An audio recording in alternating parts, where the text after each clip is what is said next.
अहमदाबाद के पुराने मोहल्ले में एक पुराना सा घर था जिसमें आर्यन अपनी माँ के साथ रहता था। पिता का साया बचपन में ही उठ गया था और माँ ने छोटे से ट्यूशन सेंटर के सहारे आर्यन को पढ़ाया बड़ा किया। आर्यन अब एक मल्टीनेशनल कंपनी में काम करता था। सॉफ्टवेयर इंजीनियर था। तनख्वाह अच्छी थी लेकिन जिंदगी बेरंग थी। सुबह उठता, ऑफिस जाता, काम करता, लौटता, खाना खाता और सो जाता। न कोई दोस्ती थी, न कोई अपनेपन का एहसास। माँ जरूर थी लेकिन उनकी भी उम्र ढल चुकी थी। आर्यन के चेहरे पर मुस्कान की जगह एक स्थायी थकान थी, मानो जीवन बस किसी बोझ की तरह काट रहा हो। फरवरी की एक सुबह ऑफिस में हलचल थी। एचआर ने सभी को मीटिंग रूम में बुलाया। एक नई लड़की ज्वाइन करने वाली थी। नाम था आकांक्षा। जब वो कमरे में आई तो जैसे कोई उजाला सा भीतर आ गया। उसकी आंखों में चमक थी, कपड़े रंगीन थे, मुस्कान जैसे चेहरे पर खिली रहती थी। सबका परिचय हुआ लेकिन आर्यन बस चुपचाप बैठा रहा। उसने महसूस किया कि आकांक्षा कुछ अलग है, कुछ जुदा। अगले कुछ हफ्तों में आकांक्षा ऑफिस की जान बन गई। कभी किसी की मदद करना, कभी डेस्क पर रंग बिरंगे पोस्ट इट्स लगाना, तो कभी ऑफिस में संगीत चला देना। उसका हर अंदाज अलहदा था।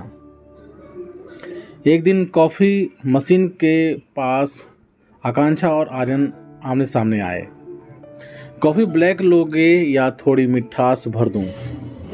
आकांक्षा ने मुस्कुराकर पूछा। मैं बिना चीनी की ही लेता हूँ, आर्यन ने संक्षेप में जवाब दिया। तभी तो तुम्हारा मूड हमेशा कड़वा रहता है, आकांक्षा ने हंसते हुए कहा।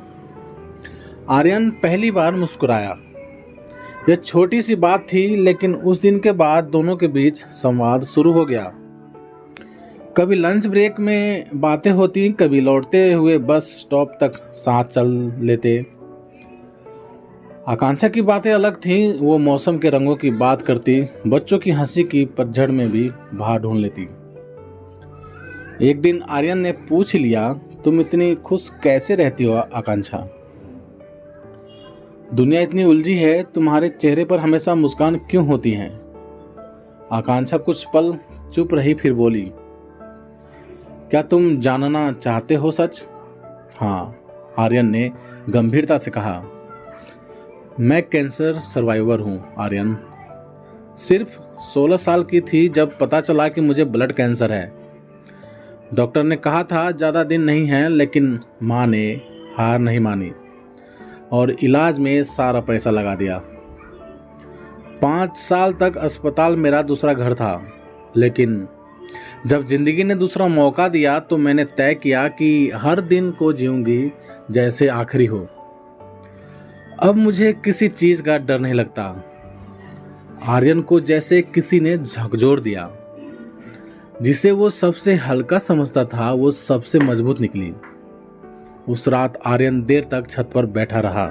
उसे एहसास हुआ कि वो तो जिंदगी से भाग रहा था, जबकि आकांक्षा जिंदगी से लड़ रही थी। उसने अगले दिन माँ से कहा, माँ मैं कुछ समय पेंटिंग सीखना चाहता हूँ। माँ चौंकी, पेंटिंग? तू तो बचपन में किया करता था ना ये सब? हाँ माँ, वही याद आ गया। लगता है मैं खुद को कहीं खो चुका था। आर्यन ने ऑफिस के बाद पेंटिंग क्लास ज्वाइन की। धीरे धीरे उसका जीवन रंगों से भरने लगा। वो रास्ते में खिलते फूल देखने लगा, गाड़ियों के शिल्पों में भी किसी धुन की तलाश करने लगा। 3 महीने बाद ऑफिस में एक आर्ट एग्जीबिशन का आयोजन हुआ, जिसमें स्टाफ के लोग अपनी कला दिखा सकते थे। आर्यन ने भी एक पेंटिंग तैयार की। एक लड़की जो बारिश में खड़ी थी, उसके चारों तरफ रंग बिखरे हुए थे, लेकिन उसके खुद के हाथों से वो रंग सब तरफ फैल रहे थे। उसने उस पेंटिंग का नाम रखा, रंगों की वो बारिश। आकांक्षा को उसने खास निमंत्रण भेजा। एग्जीबिशन वाले दिन वो आई और जब उस पेंटिंग के सामने पहुंची तो उसकी आंखें भर आईं। नीचे लिखा था उसके नाम, जिसने मुझे जीना सिखाया। दोनों एक दूसरे को देख रहे थे। कहने को कुछ नहीं था, लेकिन आंखों में बहुत कुछ था। कुछ महीने बाद आर्यन ने अपनी पहली आर्ट गैलरी ओपन की। आईटी की नौकरी छोड़ दी थी, लेकिन अब उसका हर दिन रंगों से भरा था। माँ खुश थी। आकांक्षा उसका सबसे बड़ा सपोर्ट बन चुकी थी। एक शाम दोनों गैलरी में बैठे थे। जब बारिश शुरू हुई, आकांक्षा ने हाथ बढ़ाकर कहा, चलो भीगते हैं, आज फिर जिंदगी से मिलते हैं। आर्यन ने हाथ थाम लिया और दोनों बारिश में नाचने लगे। दोस्तों, जिंदगी हमेशा रंगीन नहीं होती, लेकिन जब कोई उसे रंगने का हुनर दे दे तो वो सबसे खूबसूरत तस्वीर बन जाती है। तो दोस्तों, आप सबका इस बारे में क्या राय है, प्लीज़ कमेंट करके हमें ज़रूर बताएं। यदि ये कहानी आप सभी को पसंद आई हो तो लाइक करें, शेयर करें और चैनल पर नए हो तो चैनल को सब्सक्राइब भी ज़रूर करें। चलिए दोस्तों, मिलते हैं आप सभी से एक और नई कहानी के साथ। तब तक के लिए जय हिंद, वंदे मातरम।